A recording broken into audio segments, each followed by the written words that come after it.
ஐந்து கரத்தனை ஆணை முகத்தனை இந்தின் இளம்பிறை போலும் எயிற்றனை நந்தி மகந்தனை ஞானக் கொழுந்தினை புந்தியில் வைத்தடி போற்றுகின்றேனே. எல்லாம் வல்ல பரம்பொருள், எங்கும் நிறைந்த பரம்பொருள், இந்த புத்தாண்டிலே எல்லா மக்களையும் நல்வாழ்வு என்ற ஒரு நிலையிலே அவர்களை அழைத்து செல்ல பிரார்த்தனை செய்து, இந்த புத்தாண்டு எல்லா ராசியினருக்கும் எல்லா மக்களுக்கும் நலமாக அமைய வேண்டும் என்று வேண்டுதலை விரும்பி தெரிவித்து இந்த நிகழ்ச்சியை தொடங்குகிறேன். ஆங்கில புத்தாண்டே வருக, அகிலத்தில் நல்வாழ்வு தருக என்று பிரார்த்தனை செய்து, சதர்ன் தமிழ் தொலைக்காட்சி நேயர்களுக்கு வாழ்த்தினையும் வணக்கத்தினையும் தெரிவித்துக் கொள்கிறேன். கடந்த ஆண்டு போல இல்லாமல் இந்த ஆண்டு மிக சிறந்து விளங்க வேண்டும். திருவிளங்க, சிவயோக சித்தியலாம் விளங்க, சிவஞான நிலை விளங்க, சிவா அனுபவம் விளங்க, திருவிளங்கு திருத்தில்லை திருச்சிற்றம்பலத்தே திருக்கூத்து விளங்க, ஒளி சிறந்த திருவிளக்கே உருவிளங்க, உயிர் விளங்க, உணர்ச்சியது விளங்க, உலகமெல்லாம் விளங்க, அருள் உதவு பெருந்தாயாம் மறுவிளங்கு குழல்வள்ளி மகிழ்ந்தொருபால் விளங்க, வயங்குமணி பொது விளங்க, வளர்ந்த சிவக்கொழுந்தே என்று சொல்லி இந்த ஆண்டு மிக சிறந்து விளங்க வேண்டும். எல்லா வளமும் நலமும் பெற்று அகிலத்து மக்கள் அனைவரும் வாழ வேண்டும் என்று பிரார்த்தனை செய்து, இந்த ஆண்டு மிக சிறப்பான ஆண்டாக அமையும் என்று எல்லாம் வல்ல பரம்பொருளை வேண்டுகின்றேன். ஆங்கில புத்தாண்டு என்று சொல்லுகிற பொழுது உலகமெங்கும் கொண்டாடப்படுகின்ற ஒரு திருவிழாவாக, ஒரு நன்னாளாக இது அமைந்து கொண்டிருக்கிறது. ஒரு நாடு, ஒரு நிலம், ஒரு இடம் என்று குறிப்பிட்டு அடக்காமல் உலகமெங்கும், அது அமெரிக்கா, ஜெர்மன், ஜப்பான், அது இந்தியா என்கின்ற நிலையில் நாம் இங்கே இருக்கிறோம்.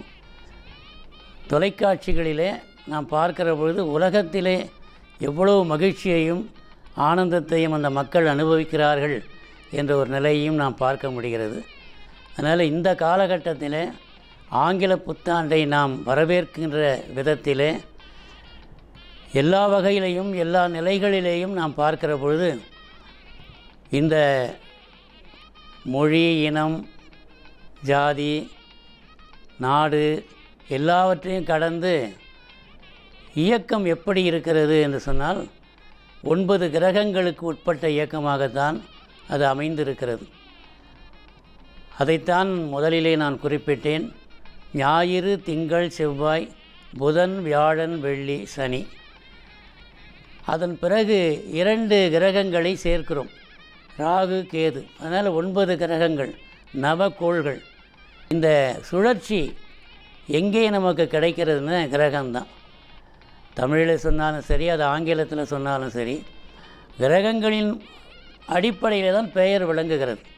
அப்படி சிந்திக்கிற பொழுது இந்த ஆண்டு ஆங்கில புத்தாண்டு தொடங்குகிற நாள் சனிக்கிழமை. சனி என்பது மிகப்பெரிய ஒரு வலிமையான கிரகம். அதாவது சனி என்று சொன்னாலே சிலர் அச்சப்படுகிறார்கள். இல்லை, சனி ஃபேட், விதிக்கு அதிபதியாக இருப்பது சனி பகவான். இந்த ஆண்டு தொடங்கும்போது சனியினுடைய ஆதிக்கத்திலே இது தொடங்குகிறது. ஆண்டினுடைய கணக்கு பார்த்தா 22 2 என்கிற பொழுது 4. அந்த ஆண்டு தொடக்கத்தையும் சேர்த்து 2022 அப்படின்னு சொன்னால் இந்த 3 2 அதில் வருது. 6 என்கின்ற ஒரு எண்ணை நாம் பார்க்கிறோம். அது சுக்கிரனுடைய ஆதிக்கம். அதே நேரத்தில் இந்த ஆண்டு தொடங்குவது சனிக்கிழமை. ரொம்ப அற்புதமான ஒரு பலனுள்ள ஒரு ஆண்டாக தான் இது விளங்கி கொண்டிருக்கிறது. அதை நம்ம ரொம்ப சிந்திக்கணும். சுக்கிரனுடைய ஆதிக்கம், ஆனால் தொடங்கி வைக்கிறவர் சனி பகவான். சனியினுடைய தொடக்கமாக இருக்கிறதுனால ஒரு உறுதிப்பாடு எல்லா மக்கள் மனதிலேயும் இருக்கும். மக்களுக்கு உறுதி, நம்பிக்கை கொடுக்கக்கூடிய ஒரு நிலை இந்த ஆண்டினுடைய தொடக்கமாக அமைகிறது. சூர்யாய சோமாய மங்களாய புதாயச்ச குரு சுக்கிர சனிப்யச்ச ராகவே கேதவே நம ஓம் நமக. இப்போ இந்த மந்திரம் இருக்குது பாருங்கள், இது நவ கிரகங்களையும் சேர்த்து வழிபாடு செய்கிற ஒரு மந்திரம். அதிதேவதா பிரதி அதிதேவதா ஆதித்யாதி சகித நவக்கிரக தேவதாபியோ நமோ நமக. ஏன் இந்த தலைப்புக்கு வருகிறேன் என்று சொன்னால், நாம் எடுத்துக்கொண்ட தலைப்பு கிரகங்களுடைய நிலை. இந்த ஆண்டு எப்படி இருக்கும், அதில் ஆங்கில புத்தாண்டை மையமாக வைத்து இந்த ஆண்டு தொடங்குவது சனிக்கிழமை தொடங்குது. புத்தாண்டு தொடக்கத்தினுடைய கிழமை என்னென்னா சனி. சனி கிரகங்கள்லேயே வலிமையான ஒரு கிரகம். நீதி என்று சொல்லுகின்ற ஒரு நிலை இருக்குது பாருங்கள், ஜட்ஜ்மெண்ட், நீதி வழங்குவதே சனி பகவான் தான். இன்னொரு காரணம் ஆயுள்காரகன். சனி ஆயுளுக்கு அதிபதியாக இருக்கிறார். ஒரு குழந்தை சனிக்கிழமை பிறக்கிறது என்று சொன்னால் அந்த கிழமையினுடைய பலன் நீண்ட ஆயுள் அதுக்கு இருக்கும். அது அந்த ஒரு நம்பிக்கை ஜோதிடத்தில் வேண்டும். சனிக்கிழமை ஒரு குழந்தை பிறந்தால் ஆயுள் கெட்டி. அதனால் ஒரு தொடக்கமே சனிக்கிழமையாக வருது இந்த 2022. அதனால் மக்களுக்கு நான் சொல்லுவது என்ன என்று சொன்னால், எதிலேயும் ஒரு உறுதி உங்களுக்கு வரும். நல்ல மனம் அங்கே வேலை செய்ய ஆரம்பிக்கும், நம்பிக்கை வரும். அதனால் இந்த 2022 நல்லதே நடக்கும். எல்லா வகையிலையும் மேலான நன்மையை இந்த ஆண்டு கொடுக்க வேண்டும் என்ற பிரார்த்தனை செய்ய வேண்டும். எல்லாரும் சேர்ந்து ஒரு பிரார்த்தனை செய்தால் அதற்கு ஒரு பலன் உண்டு.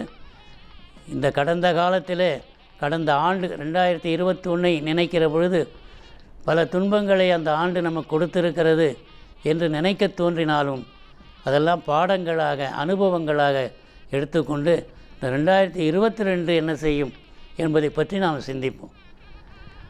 அந்த சிந்தனையில் ஒரு முதன்மையான சிந்தனை என்னென்னா, சுக்கிரனுடைய ஆதிக்கம். நியூமராலஜி படி சுக்கிரனுடைய எண் 6ஆக இருக்கும்போது அந்த 6க்கு ஒரு பெயர் இருக்குது, வெள்ளிக்கிழமை. கிழமைகளிலே வெள்ளிக்கிழமை. இப்போ சனிக்கிழமை சனியினுடைய ஆதிக்கத்தில் இருக்குதுன்னு சொன்னேன். சுக்கிரனுக்கு வெள்ளிக்கிழமை. அந்த வெள்ளிக்கிழமைக்கு என்ன மரியாதைன்னு சொன்னால், லௌகீக வாழ்க்கை, அதாவது உலக இன்பங்கள், உலக வாழ்வு என்று சொல்லக்கூடிய அந்த நிலையிலே சுக்கிரன் வேலை செய்யும். துன்பங்களற்ற ஒரு நிலை சுக்கிரனால் கொடுக்க முடியும். சுக்கிரன் நன்றாக இருந்தால் இல்வாழ்க்கை சந்தோஷமாக இருக்கும். குழந்தை குட்டிகளோடு சிறந்த வாழ்க்கை வாழ வைப்பது சுக்கிர பகவான்.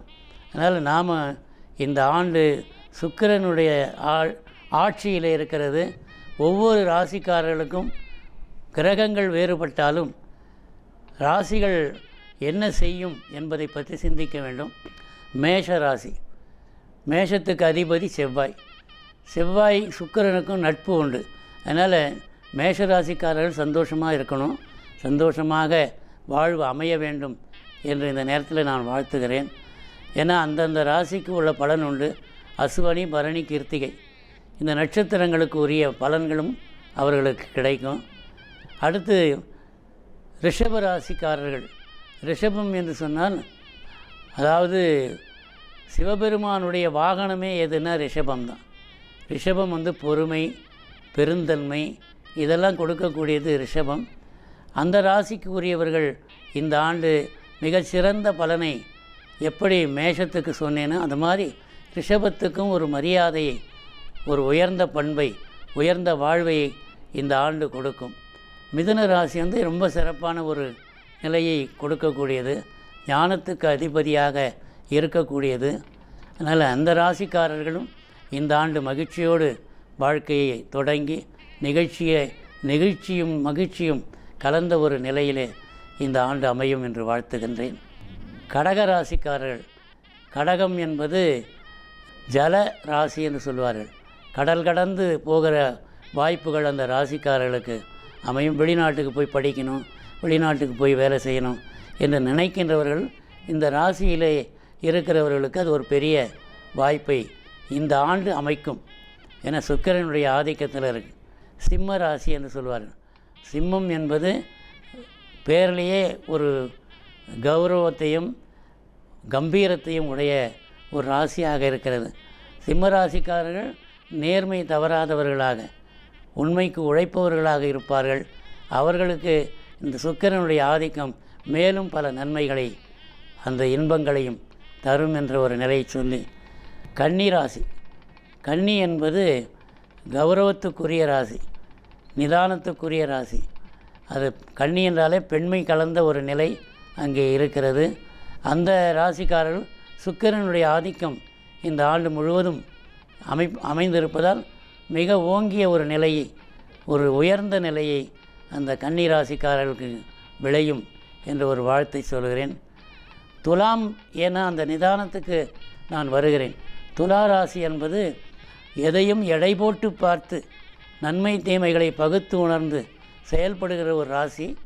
அந்த ராசிக்கு சுக்கிரன் துணையாக வருகிற பொழுது மிகச்சிறந்த ஒரு நிலையை, நல்ல ஒரு முடிவை எடுக்கின்ற மனம் உள்ளவர்களாக அவர்கள் விளங்குவார்கள். இந்த ஆண்டு மிக சிறந்த ஆண்டாக அமையும் என்ற ஒரு வாழ்த்தையும் சொல்லிக்கொள்கிறேன். அதே மாதிரி எல்லா ராசிகளுக்கும் சுக்கிரனை மையமாக வச்சு தான் நம்ம இப்போ பேசிகிட்டு இருக்கோம். விருட்சகம் என்பது மிகச்சிறந்த ஒரு ராசி. அந்த விருட்சக ராசிக்கு பார்த்திங்கன்னா அந்த வடிவத்தை கொடுக்குற பொழுது தேளினுடைய சிம்பல் அதில் இருக்கும். ஒவ்வொரு ராசிக்காரர்களுக்கும் ஒவ்வொரு குணங்களை, அந்த இலட்சணைகளை வைத்தே சொல்லிவிட முடியும். இந்த விருட்சக ராசிக்காரர்களும் ஒரு கடுமையான போராட்ட வாழ்க்கையை அனுபவித்தவர்களாக இருப்பார்கள். அனுபவிக்கிற நிலையும் இருக்கும். அவர்களுக்கு இந்த சுக்கிரன் சார்ந்த ஒரு நிலை இருப்பதனால அவங்களுக்கு ஒரு மேலான ஒரு வாழ்க்கையை இந்த ஆண்டு கொடுக்கும்.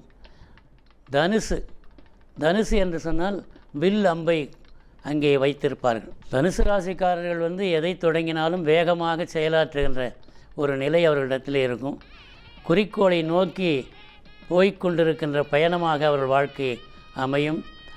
சுறுசுறுப்பு அதிகமாக இருக்கும். இந்த ஆண்டு சுக்கிரனுடைய ஆதிக்கத்தில் வருகிறதுனால மற்ற கடந்த ஆண்டை போல இல்லாமல் புதிய ஒரு தொடக்கங்களை, ஒரு வீடு வாசல், போக்குவரத்து, திருமணம், இதெல்லாம் இயல்பாக சுக்கிரனுடைய ஆதிக்கம் நடத்தி வைக்கும் என்ற ஒரு நிலையை பார்க்கலாம். அடுத்து மகர ராசிக்காரர்களுக்கு என்னென்னா, அந்த ராசியினுடைய அதிபதியாக ஆட்சி நாயகனாக இருப்பது சனி பகவான். மகரத்துக்கு சனி ஆட்சி வீடு. அதனால் அந்த ராசிக்காரர்கள் ஒரு உறுதிப்பாட்டோடு உயர்ந்த கொள்கைகளை வைத்துக்கொண்டு உயர்ந்த லட்சியங்களை பெற்று வாழ்க்கையில் ஓங்கி வளர வேண்டும் என்ற ஒரு நிலையை வாழ்ந்து கொண்டிருக்கிறார்கள். ஏன்னா இதெல்லாம் காலக்கணிதம், இன்றைக்கு நம்ம சொல்கிறதில்ல, அவங்களுக்குள்ள இயல்பையும் நான் சொல்லுகிறேன். மகரம் ஆயுள் காரகனாகிய சனி ஆதிக்கும். அடுத்த ராசி இந்த சுக்கிரனுடைய சாரத்திலே வருகிற பொழுது மகரமும் சரி. அடுத்து வருகிற கும்பராசிக்காரர்கள், கும்பராசி சமநோக்கு உள்ள நன்மை தீமை, உயர்வு தாழ்வு, இதுக்கு அப்பாற்பட்டு குடத்தில் தண்ணி நிரம்பி இருக்கிற போது எப்படி தழும்பாதோ அது மாதிரி கும்பராசிக்காரர்கள் நிதானத்தில் கைகொண்டு நிதானமாக வாழ்க்கையில் ஒரு அடிப்படை உண்மைகளை புரிந்து வாழ்வார்கள். அதற்கு சுக்கிரனுடைய அந்த அனுசரணை இருக்கும் என்று சொல்லி, அடுத்த ராசி மீனராசிக்காரர்கள் உயர்ந்த பண்பாளர்களாக, உயர்ந்த சிந்தனையாளர்களாக, வாழ்க்கையிலே ஓங்கி வளர வேண்டும் என்ற ஒரு குறிக்கோள் உள்ளவர்களாக நிலை அடைவார்கள். அதுக்கு சுக்கிரனுடைய அனுசரணை இருக்கும் என்று சொல்லி 12 ராசிகளையும் நாம் பார்த்தோம். மேஷம், ரிஷபம், மிதுனம், கடகம், சிம்மம், கன்னி, துலாம், விருட்சகம், தனுசு, மகரம், கும்பம். அதனால் இந்த ஆண்டு 2022 நியூமராலஜி படி நம்ம கணக்கு போட்டு சொல்லுகிற போது கணித நிலையில் சுக்கிரனுடைய ஆதிக்கம் உலகமெங்கும், நம்ம தமிழ்நாடு, இந்தியா அப்படின்லாம் இல்லை, இந்த உலகமே இதுக்கு முன்னாடி இருந்த நிலையிலிருந்து மாறி இன்பம் இன்பம் இன்பம் எந்நாளும் இன்பம் என்ற அற்புதமான ஒரு நிலையை அடைய வேண்டும், அடையும். அதற்கு இறையருள் துணை செய்யும். அதாவது திருக்குறளில் ஒரு குறள் சொல்லி நிறைவுக்கு வருகிறேன். தவம் செய்வார் தம் கருமம் செய்வார், மற்றல்லார் அவம் செய்வார் ஆசை உட்பட்டு. யார் ஒருவர் தவம் செய்கிறார்களோ அவர்கள்தான் தன்னுடைய கடமையை செய்கிறார்கள். மற்றவரெல்லாம் அவம் செய்வார். அவம் என்றால் பாவம், தவம் என்றால் புண்ணியம். பற்றற்று செய்வதெல்லாம் புண்ணியம், பற்றோடு செய்வது பாவம். இதுதான் உலக நியதி. இப்போ நாம் 2022க்கு வந்துட்டோம். அதனால் இந்த ஆண்டாவது தவ நிலையிலே புண்ணியத்தை செய்கின்ற ஒரு நிலை நாம் பெற வேண்டும். மக்களுக்கெல்லாம் நன்மையை விளைய வேண்டும் என்று சொன்னால் நாம் புண்ணியம் செய்தவர்களாக, புண்ணியத்துக்கு ஆட்பட்டவர்களாக இருக்க வேண்டும். இந்த இறையருள் அதற்கு துணை செய்ய வேண்டும் என்பது இயற்கையின் இறைமை, இயற்கையின் வழிபாட்டுக்குரிய ஒரு தெய்வம். அதனால் இந்த உலகமே இயற்கையின் ஆசிரமம்தான். இந்த உலகம் இயற்கை தான் ஆட்சி செய்கிறது. இந்த இயற்கையை பணிந்து இந்த நலனை பெறுவோம், இந்த ஆண்டு உயர்ந்த நிலையை அடைவோம் என்று சொல்லி எல்லாம் வல்ல பரம்பொருளை பிரார்த்தனை செய்து இந்த சதன் தமிழ் தொலைக்காட்சி சிறந்து ஓங்க வேண்டும், சிறப்பாக வர வேண்டும் என்று வாழ்த்தி இந்த அளவிலே நிறைவு செய்கிறேன்.